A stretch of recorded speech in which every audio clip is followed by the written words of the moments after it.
আসলে সিরাজগঞ্জটা এখন শিল্প এলাকা গড়ে ওঠার কারণে অনেক উন্নত হচ্ছে এবং আগামীতে আরও হবে, কারণ শিল্পনগরী যখন এখানে গড়ে উঠবে এবং শিল্প প্রতিষ্ঠানগুলো যখন চালু হয়ে যাবে তখন কিন্তু এই এলাকাগুলো খুবই উন্নত হবে। জমির দাম আগে খুবই কম ছিল, কারণ এটি হচ্ছে যমুনার চরাঞ্চল, কিন্তু এখন যেহেতু এখানে শিল্প এলাকা হচ্ছে যার কারণে জমির দামও কিন্তু অনেক বৃদ্ধি পেয়েছে।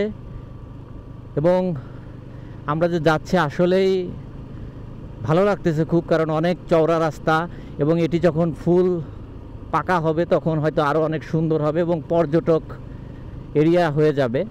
কারণ আমি যেখান দিয়ে যাচ্ছি এর ডান পাশ দিয়ে কিন্তু যমুনা নদী এবং বাম পাশেও কিন্তু যমুনা নদী, অর্থাৎ যমুনার মাঝখানে যে চর অঞ্চলগুলো রয়েছে তার মাঝখান দিয়ে এই রাস্তাটা করা, দুই পাশেই যমুনার শাখা প্রশাখাগুলো ছড়িয়ে আছে।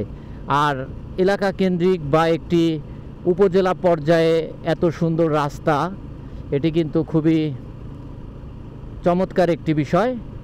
এবং 300 ফিট চওড়া রাস্তাটি ভাবুন যে যখন পাকা হবে তখন বাইক রাইডারদের জন্য বলেন বা এই এলাকার মানুষদের জন্য বলেন খুবই সুন্দর। আমরা দেখেন নদীর পাড়ে চলে আসছি, সামনে আপনারা কিছুটা দেখতে পাচ্ছেন। ব্লগ করার ইচ্ছা ছিল না, বাট যেহেতু নিজের জেলা, নিজের পার্শ্ববর্তী উপজেলা, সেহেতু ভিডিও করার আগ্রহটা জাগলো আর কি, যে এলাকা ভিত্তিক এত সুন্দর রাস্তা। আমার নিজেরও জানা ছিল না যে এত দূর পর্যন্ত রাস্তা মোটামুটি কাজ এতটা অগ্রগতি হয়েছে। তবে খুবই সুন্দর এবং সামনে পাওয়ার প্ল্যান্ট কিছুটা দেখা যাচ্ছে, আপনারাও নিশ্চয়ই দেখতে পাচ্ছেন।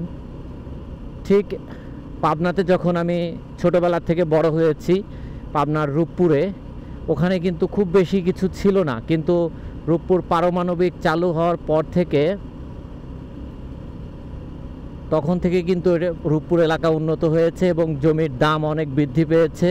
তো আশা করি আমাদের সিরাজগঞ্জেও শিল্পনগরীটির কাজ কমপ্লিট হলে এবং শিল্প জোনে বিভিন্ন প্রতিষ্ঠানগুলো চালু হয়ে গেলে খুবই সুন্দর হবে এবং সিরাজগঞ্জের নাম বিশ্বের দরবারে আরও উজ্জ্বলিত হবে।